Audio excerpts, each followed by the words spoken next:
Hello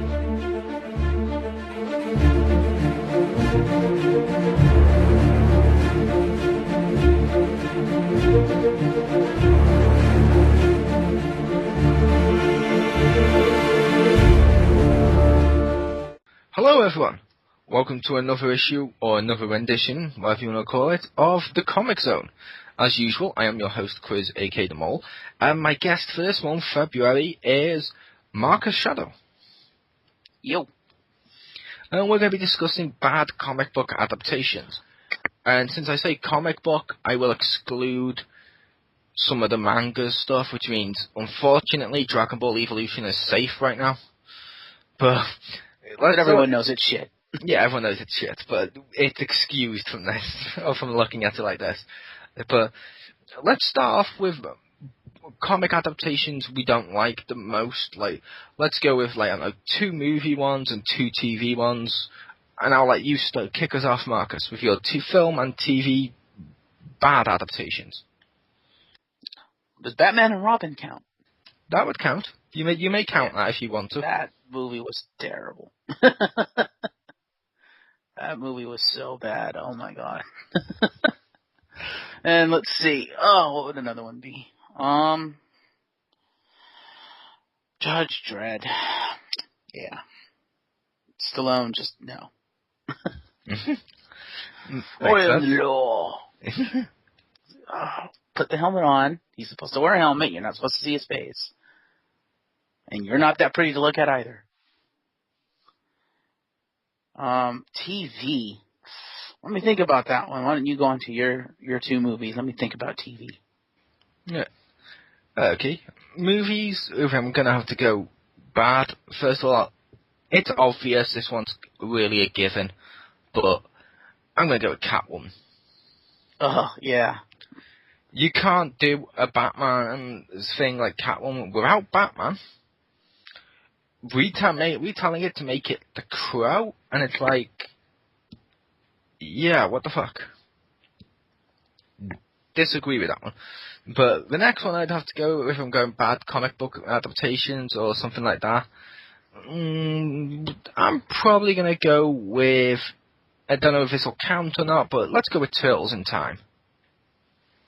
Yeah, Turtles 3? Yeah, that movie was terrible. Yep. I mean, you just have to see that to know it's bad. Yeah.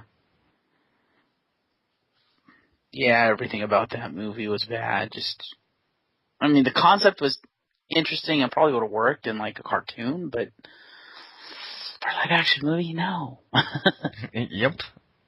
And TV-wise, if I'm going to have to go TV, I'll go with the 80s Turtles cartoon, for obvious reasons. And for the other one, I'm going to go with Ultimate Spider-Man cartoon. Fair enough. The cartoon that claims to be based on the Ultimate Universe, yet has almost nothing to do with it besides a couple of looks of the characters, and made, like, Harry Osborn Venom. Which means you've lost 2 characters right there to merge them to one that isn't as good. It's like, oh, fuck off. And the writing for that is just really subpar compared to, like, Spectacular Spider-Man, which came out just before it. Fair enough. And for TV, I'm going to have to go with X-Men Evolution. I think that's what it was called. The one where they're, like, in fucking high school and shit. And fair enough. Yeah, I did not like that series. I didn't watch a lot of it, but I saw some of it because I was like, oh, it's X-Men, it's new, I'll take a look at it. Did not like it. I did not like the fact that they made most of them high school. They kind of did what the movie did and fucked around with their ages, and then they basically completely destroyed the entire concept of the X-Men, which was that because they could not go to a regular school, Charles Xavier took his mansion and made it a school for mutants. But instead in this, they took it and they said, no, they can go to regular school. So basically, this entire series defeated the entire purpose of the X-Mansion and Charles Xavier. I'm like, wow. To a certain degree. To a certain degree. I mean, they still needed a place where they could relax and not have to use, like, the holographic projectors and stuff. But I'm like, No, letting them go to a normal high school defeats the purpose of why Xavier opened the school in the first place. And I will say a little bit, although the point with this bad adaptations is I know we're going to disagree on some of them. Like, I thought X-Men Evolutions was probably the best X-Men cartoon we've had, maybe Wolverine and the X-Men, but at the same time I know on the flip side, I know you probably liked the 80s Turtles cartoon. Mm-hmm. I did. I loved the 90s X-Men cartoon. I thought that was my favorite. I haven't seen any of Wolverine and the X-Men, though. It's basically Wolverine and the X-Men. It's arguable whether or not it's in continuity with Evolution or not. Some people say it could be, because it looks like those same models and stuff aged, which I liked those ones because they were telling the stories in a new and fresh way, which I liked that, and I really did like Evolution. The only thing I didn't like on Evolution was the character Spike. Because I felt he didn't need to exist. True. Although the 90s one did have the best theme song. Who doesn't love that? Ron Wasserman for the win. Yeah, it's about time he wrote some good music. Oh. Hey, he wrote a lot of good music in the 90s. The MMPR song and that, yes. The rest don't. He's basically almost a one-trick pony. I mean, he wrote 2 decent theme songs, and that's it. Mm-hmm. If you want to get completely technical, technically speaking, as an adaptation, the Adam West Batman TV show was not a good Batman adaptation, but it was a great show, and I love the show personally. But if you compare it strictly with the comics, yeah. Which is fair enough, although... Is that what you're going with your second TV one? Because I thought it was going to be one you didn't like. I'm trying to think of shows that I've seen that, and like, okay, how about... Let's see, I was going to go with, like, Teen Titans Go. I did not like that. But at the same time, it kind of stayed within the concept of the characters. Because the characters still felt like the characters, but I didn't like it because it was like, basically Teen Titans for dummies. Yeah, what I would really wanted was like a second season of the Teen Titans, because that cartoon was fucking awesome. To be fair, that does make sense with the Teen Titans for dummies. It's like I've said before now when I mentioned like the 80s Turtles cartoon. It's Ninja Turtles made completely for almost idiots, where all the characters are just boiled down to just one single thing that's then essentially pushed and shoved down our throats. We're like, yeah, Michelangelo is a party dude. And it's like, oh, fuck off. You're ruining everything about the Turtles. Fuck off. See, that's the thing about Teen Titans Go, though. They weren't really ruining the characters per se, because that series stayed true to for the most part, the characters they developed in the actual cartoon. But yeah, but it was I don't know. They just like Dexter Laboratory did. I'm just like, ugh. Yeah, it was more like a sitcom-ish. Yeah, and it was like all short. And I'm like, I want an actual series. Well, fair enough. So let's boil it down for more of a discussion and more focused. What do you think makes a bad adaptation? For me personally, I don't mind changes to the comics, no. However, it's when it doesn't stay true to what the character is, or what the thing is at the heart of it. Like, the Spider-Man movies. I like the new one, Amazing Spider-Man, but when we boil down the original ones and we go down to what they did, they gave him organic webbing, which, when you read the comics, takes away some of his intelligence, or the fact he made some actual web shooters and stuff. They took away all of his sarcasm and stuff, which is actually a deep part of his character. But on the flip side, Ultimate Spider-Man goes too far with the sarcasm and turns him into fucking modern Deadpool, which, no. Yeah, with the Sam Raimi Spider-Man, the Spider-Man trilogy, as it were, what they did with him is they made him Spider-Man 2099. Like, they took Peter Parker and made him Spider-Man 2099. Because not only did they give him the organic webbing, but they gave him, like, the little, like, spider climbing claws that 2099 had. Kind of. About the little climbing claws thing when they did it on the films, that's more of his ability to climb walls meant to come from the same thing a spider does. When a spider climbs walls, it's because of how its hairs react to when it climbs, which that's what they were going for. They tried to make it more realistic, which I could kind of agree with, but I didn't like the original trilogy. I kind of liked some parts of it, yes, but other parts of it I didn't like. Like, turning Mary Jane into Gwen. No. Mm-hmm. Green Goblin looking like something off Power Rangers, which is dumb to begin with. And it's like, oh, fuck off with that, no. Mm-hmm. He should have the Halloween mask. Look, I mean, they say no, the Halloween mask would look too stupid for TV. And then we put him in a Power Ranger costume? Really? Yeah. And let's since we're talking about bad adaptations, Spider-Man 3. Oh my God, was that terrible? Yep. That film was terrible. They ruined so many stuff with that, which, that's what I boil it down to. A lot of the times I think, because let's face it, if we're making an adaptation of a comic, or it could go into other stuff too, but this is the comic zone, we're focusing on comics. If we're making a comic adaptation, it's because the comic is successful. It's because the comic has a fan base. It has fans that love the stuff to do with it, which means you can't take that and then strip away part or a lot of the stuff that makes it good, or you end up with just bad and cliched stuff that makes almost everything feel the same. Because they strip it down and they try and do movie tropes and stuff like that. It's like, no, the reason this works is because in the comics this happened, or the reason this works is because in the comics they structured it more like this, so this is how we saw the character evolving. And I understand changing stuff for the purposes of film. Like, let's look at Batman Begins.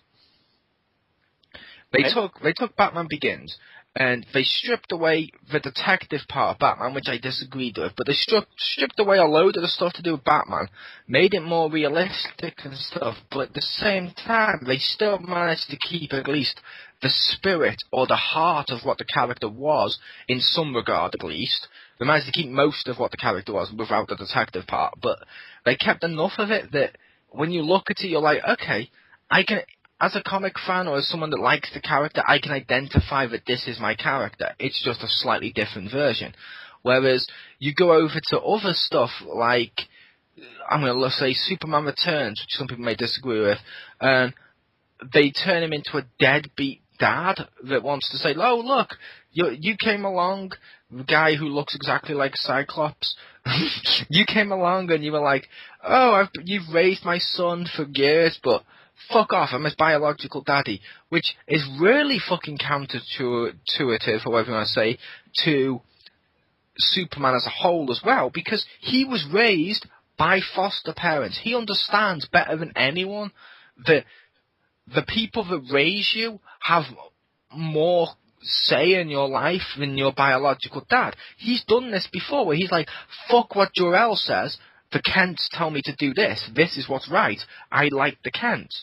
And then when it's his own dead son that he's a deadbeat to, he's like, no, fuck all the lessons I've learned in my life. Nah, you raised him correctly? No, I'm a deadbeat dad. And it's like, no, I disagree with that.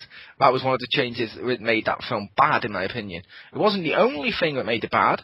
I didn't like the fact they tried to keep it in continuity with the original series, because that hindered what it could have been. But that's even here. Yeah, but I'm looking at the adaptation part of it, and that's a bad way of adapting Superman. Well, you could look at it, too, as a bad adaptation of a movie adaptation of a comic. Because technically it would be an adaptation of the previous Superman movies, and a bad one at that. Yep, but it wouldn't be a comic adaptation. That's why I was only looking at the elements from the comics, which I like. Man of Steel came out. Not everyone likes Man of Steel, fair enough. But in terms of the comics, they've included parts of the comics which were important, like Superman. Like spoiler, Superman kills Zod, which he's killed him in the comics. That's cool. I don't mind that. That didn't go against... Everything that Superman was in that film does not go against who Superman is. It goes against what the mainstream thinks he is because of poor adaptations boiling him down into an over-the-top cartoon counterpart of himself. Doesn't ruin who he is. I like that. It's the same thing with the X-Men movies. I know some people don't like the X-Men movies, and I understand, like, they changed Rogue to be more like Jubilee, which I'll admit I kind of like that, but with the X-Men movies, I like them. I didn't mind losing... as much as I liked the costumes, I didn't mind losing the costumes. I didn't mind how they adapted the X-Men film, because in my opinion, they did it well. It felt at heart like an X-Men story, which is more important. The Rogue change, though, I think, at least personally, I would have accepted it more if they hadn't put Jubilee in all 3 fucking films. They had Jubilee, and it's like, no, we're not going to use her. She's just going to kind of be there. And then they turned Rogue into Jubilee. I'm like, really? There is a reason for that, though. They had Jubilee there in the background because she was a popular character. And she's not a main character by any stretch of the imagination. She's just in the background. Because, like Bryan Singer mentioned when he talked about it at one point with the change for Rogue, is Rogue's powers, she touches someone, you can see it on the skin being absorbed, you can see the change, it manifests itself beautifully, and it's only using the special effects and stuff they perfected. Jubilee literally goes and fires some fireworks. That doesn't look good as in terms of movie, in terms of a character, but yet they still needed the Wolverine bond because that was important. So I could understand that. That's one of the changes I can actually understand, because Jubilee as a character, using the fireworks with the explosions and stuff, would look so poor and cheesy on a film. It would either look poor and cheesy, or they have to bump up her her sparkles and stuff, so it turns into a Michael Bay film of boom, boom, boom, boom, explosions. It's one or the other, so I'm glad that they didn't go that route. But that's my only personal opinion with that one. I can totally understand why they didn't actually use Jubilee as main character, and that's fine. I don't know, because I like the character of Rogue in the comics, it just kind of left a sour taste in my mouth that they did that with Rogue. You know, I can understand they want they want a Wolverine thing. What they could have done, which I think would have worked well, especially since they completely screwed up Colossus, they could have made it Kitty Pryde. And they could have made it Kitty.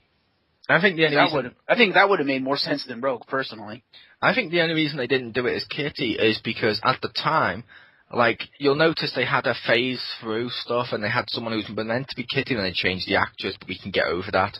It's a film series, and she wasn't a main character. It's been done. But it's the fact they only did it once or maybe twice in the film, which they couldn't heavily rely upon doing that special effect. I don't think the technology was there to make it look good. I mean, even at the time when it came out and she phased through stuff, it looked slightly off compared to how the other effects look. That's why, as I said, I think they only went with Rogue because it's someone that, like, if she touches Cyclops and she uses the powers, it's powers they can already use because they're the characters they're using the special effects for, which I think that was the reason for it. Which I like Rogue in the comics, and I'll be honest, I liked that Rogue, movie Rogue. My favourite version of Rogue is Evolution Rogue. I think they did brilliantly with her on that, where it's like a hybrid of the two. I like that. Mm-hmm. This is true. I mean, don't get me wrong, I love the X-Men movies. Well, first two. I own the first two. Actually, I own all 3 of them. Didn't like the third one that much. But, I do still take some exceptions to it. Yeah. Yeah. So you go.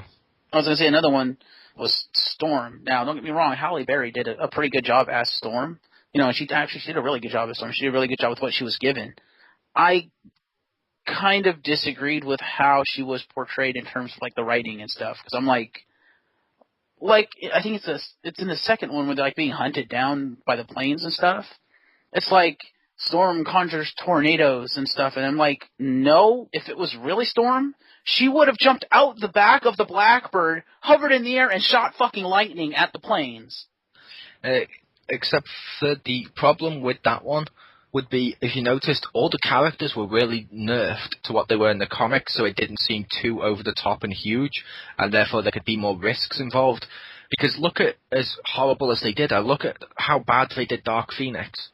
Literally, one of the most powerful mutants of all time And she did not feel like one of the most powerful mutants of all time if you compare it to the comics. But in the movie universe, she felt pretty powerful because they limited it so that when they did the bigger stuff, they could without having to go too grand, if you will.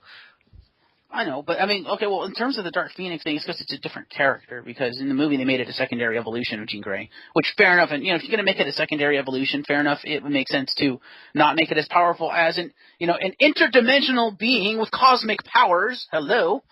That's kind of very different. And to be fair, as big a fan as I am of that arc, the Phoenix and Dark Phoenix arc, I'm kind of glad they didn't go with the interdimensional being with phenomenal cosmic powers, Phoenix. Although I was kind of disappointed what they did do with her, primarily because I think Singer had a different idea to go with her, and they kind of fucked it up. But I don't know, just in terms of the Storm thing, it's like, because they even established in the first movie that she can fly, she's extremely powerful, but yet she can be extremely subtle. And then in the second movie, she's got like no powers. It's like, oh, I can't do anything except create tornadoes, and oh look, I missed. I'm like, you're a fucking weather goddess. Hello. Yep. You can keep that and still nerf her to the point that it's realistic, but not make her seem completely useless. Yep. Part of that one would probably be because she was hardly used in the first film. The second film, Cyclops, was hardly used, but which you can go either way with that. I can understand a lot of people don't like the Storm one, which is cool, and I also know, like me personally, I liked what they did with Storm because I felt at Storm's heart, in terms of most of the X-Men stuff I've read, she always felt like more of the, what do you call it, like the one in, not necessarily in charge, but more like the mother of the group. Yeah, I need to get that right. And they made her like the mother of the group in this one by making her softer and caring and stuff, which I did like that. But if you want to go bad with the X-Men adaptations, I hated what they did with Juggernaut. Oh my god, yeah. Oh, that was... I don't know what's worse, Juggernaut or Bane. I'm probably going to go with, which may surprise you, I'm going to go with Juggernaut. Really? Yep. Because I liked Juggernaut in the comics and stuff, and the actor playing him, Vinnie Jones, I like him. I'll be honest, Vinnie Jones has been in some good stuff, Lock, Stock and Two Smoking Barrels and stuff, and he plays the great, like, English, what do you call it, like, gangster type character. That's cool. However, Juggernaut at his core, his main focus, or his main reason for being, if you will, is his hatred for his brother Charles Xavier. Right. They stripped that away from him, just made him a generic thug that had to go and do the shitty and the Juggernaut bitch meme that was spread across the internet. So they took away everything about him, and then the only thing they included was something that was not from the comics. It's like, what? Yeah. Yeah. I also didn't like the fact that they made him basically naked. I'm like, Juggernaut's supposed to be like a big-ass armored tank, and they gave him like almost no armor. I'm like, really? He's not like fucking Colossus. He's not just invulnerable like that. Yep. And I also didn't like the fact they just used him as a generic mutant, because his thing is, while you could say he was part mutant, which makes sense, there was also more mystical element to it if he forced it out, which I understand they didn't want to do the whole thing of magic or whatever, but they could have done something like he used science to bring out his mutant part of him or something, instead of turning him into a generic mutant thug that's not related to Professor Xavier, which, come on, they're brothers, they hate it. Well, Xavier always wants to try and find the good in him, but it's like, how easy did they fucking eliminate Juggernaut in that film? Yeah.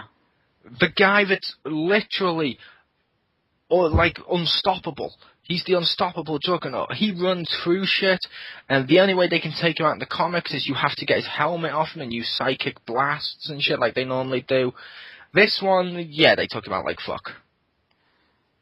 Yeah, well, they probably needed to at least nerf him to the point that they could win, because lest you forget, both of the X-Men's telepaths are gone. One is dead, one is evil. How the hell are they going to stop him? Yeah, but why use him at that point if you can't stop him? Yeah, exactly. Yeah.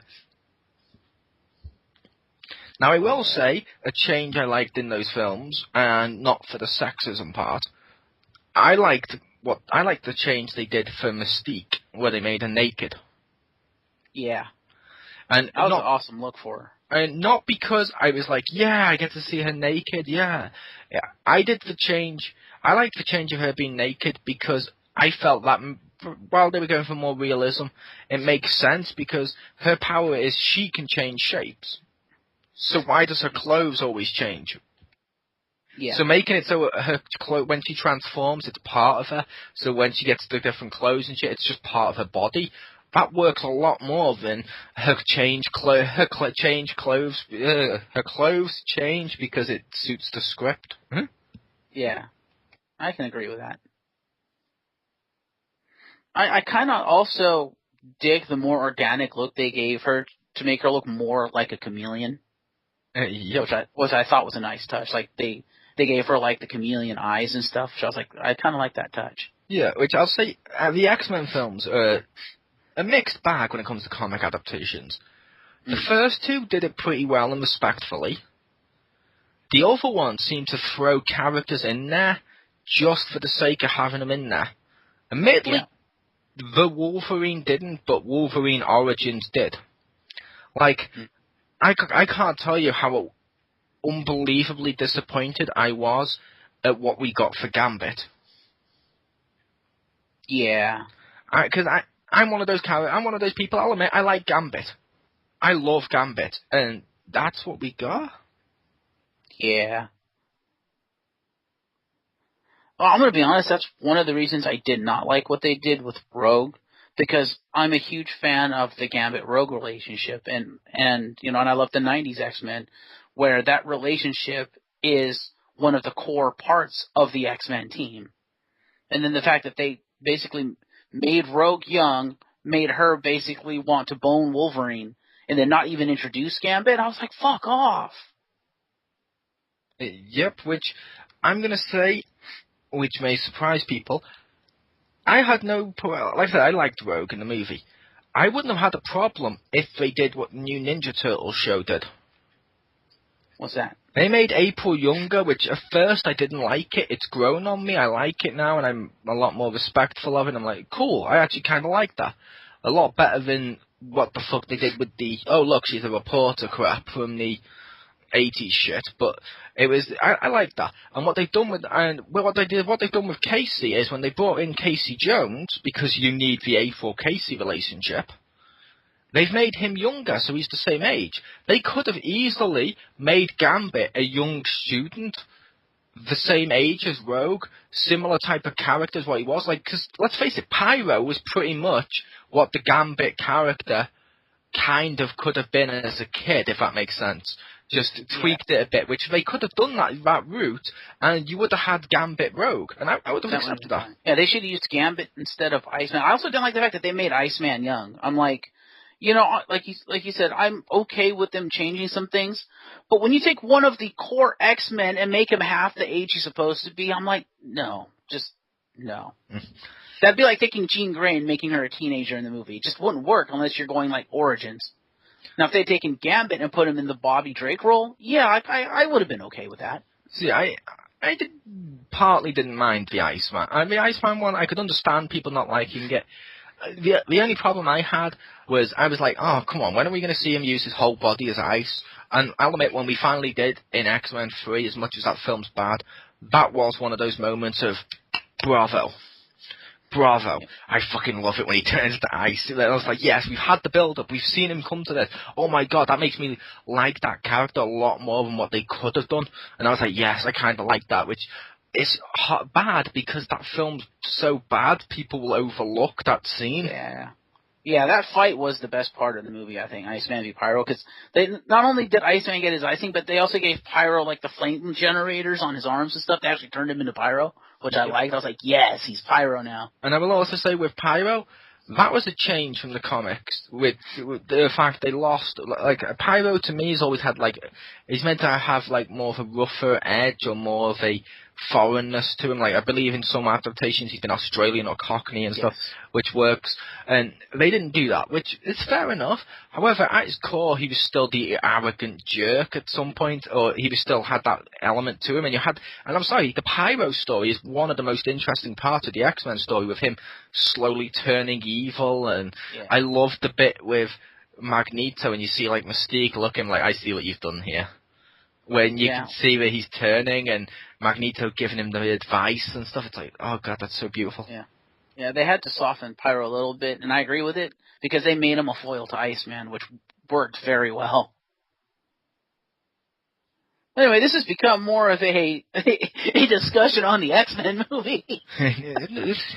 We're still discussing adaptations at this point, but it works. There's the various stuff that works from the adaptations. Like, for example, Transformers 2. I hated what they did with the Rise. Not the Rise, the Fallen, sorry. The opposite of Rising, but yeah, the Fallen. Now, Transformers is not a comic book adaptation. I'm just looking at the character of the Fallen. He came from the comics. He came from the Transformer comics. In it, he has all these ties to Unicron. He has this big, fucking huge thing that makes him so unique to other villains. This huge story. They stripped that away, made him so generic. It was like, oh god, he's not the Fallen. He's the Fallen in name only. Yeah. But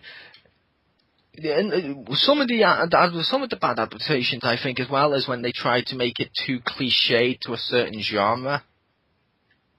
Mm-hmm. Like, for example, I liked the film The Crow. Right. I've enjoyed some of the sequels too. I'm a bit on the fence. I can go either way with. Did you ever see the Crow TV series? I may have seen like an episode or two. They turned him into like this vigilante thing, which, okay, fair enough, you could say he kind of was, but the way they handled it felt so much like the Charmed series is, and all these other ones that you get, that it was like, I don't really think this is the Crow at this point. Yeah, they CW'd him. Kind of, yeah. Which works for some stuff. I mean, Arrow's pretty good, and that's changed some stuff from the adaptations. But at the same time, on the flip side, Smallville was not a good adaptation. I haven't seen much of that. I know it's been critically acclaimed stuff, so I know, there will be varying opinions of whether it was a good adaptation or not. Well, Smallville? Yeah. Okay. I'm going to put this to you, like I've mentioned in the past. You've read some of the comics. You're a little bit at least familiar with some of the basics of the comics. I know that much. Mm-hmm. Yeah. What happens the first time Clark meets Doomsday? He gets his ass kicked. And he dies? There we go. Mm-hmm. Ding, ding, ding, he dies. Thank you. Big massive brawl, he dies. Smallville. We have Doomsday. He turns human. He dates Clark's friend, where he's kind of interested in for most of the series. Then when he eventually goes Doomsday, Clark punches him once. He goes flying into like a telegraph pole, whatever you want to call it, and falls down dead. Wow. Yeah. Now, I'll admit, apparently later on in Smallville, which I can kind of see because I did catch some of the later stuff, later on it got a little bit better, and it was good, but there was a big portion where Smallville was one of the worst things in adaptations. That's why I didn't put on my list for bad TV, because there's like a big middle section where it's really bad, but then there's the beginning and the end where it's pretty fun. It's a good adaptation. They do some interesting twists and turns and stuff I like. It's just that middle that lets it down. Yeah, they never should have used Doomsday. You can't use a character that was basically designed to kill Superman in a series where he's not Superman yet. That doesn't work. He's not just going to kill him. He's going to fucking flatten him unless you nerf him beyond recognition. Which they did. They made him into They made him into Beauty and the Beast in one. He was both Beauty and the Beast. Okay then. Yeah, which is horrible, but you get so for people listening, I'm sure you probably have some adaptations you didn't like and you do like and stuff. I'd be interested to know what you think about that. But this was our look at some of the worst adaptations and what we don't like. I think it's pretty much. I think Marcus may have agreed with me when I mentioned, in my opinion, if you change what the heart of something is, it doesn't work. You can change what something is as long as you keep that heart. Yeah, you have to stay true to the core of the source material. If you don't stay true to the core, then it ceases being what that, what you're adapting it from, and it becomes your own thing. And some of the worst adaptations are the ones, in my opinion, where they try to do something completely original and change things to the point that it's not what it was trying to adapt. Yeah. Now, there is always, as usual, exceptions to the rule. An example is if you have checked out our Dredd review, it's up. Like I mentioned during Dredd, or Dredd 3D, depending on what you want to call it. That's different to what comics were, because they make Dredd more the hero, which they kind of had to. There's a villain in there that wasn't from the comics, but felt like it could be. However, that's a damn good Judge Dredd film. I liked that. That felt like Judge Dredd. They kept the heart of the series while changing enough that you can understand it for movie purposes and marketing and stuff, which I liked it. Yeah, they still made him feel enough like a villain in the beginning that he felt like Dredd, because he was still a narcissist, a dick, a fascist in the beginning, but then they had that evolution because they needed to make him the, quote, good guy. Yeah, but he's supposed to stay that. And I know. But I think they did that in the beginning just to say, hey, we understand this is what Dredd's supposed to be, but we can't do that for a movie, so it's kind of clever. I don't know if they intended it this way, but to me it felt like the movie basically showed the process of Dredd going from comic Dredd to movie Dredd, evolving into what he had to be for the movie. Yeah, which kind of I think worked. Yeah. And I'm really hoping that gets a sequel. It probably won't, because a lot of people just skipped it because they were like, it's not based on a US comic, let's skip it. And I'm like, fuck you guys. But it's done well enough, I'm hoping it gets a sequel. Yep. And for the full review on Dredd, check out Showtime on the X-Pound. Yep. But that was a pretty good one. Which, yeah, adaptations don't stray from the heart of the series. But I was your host, Chriz, aka The Mole. I was joined for February by Marcus Shadow. Thanks for having me. My pleasure, and hopefully we'll get you on again. But see ya.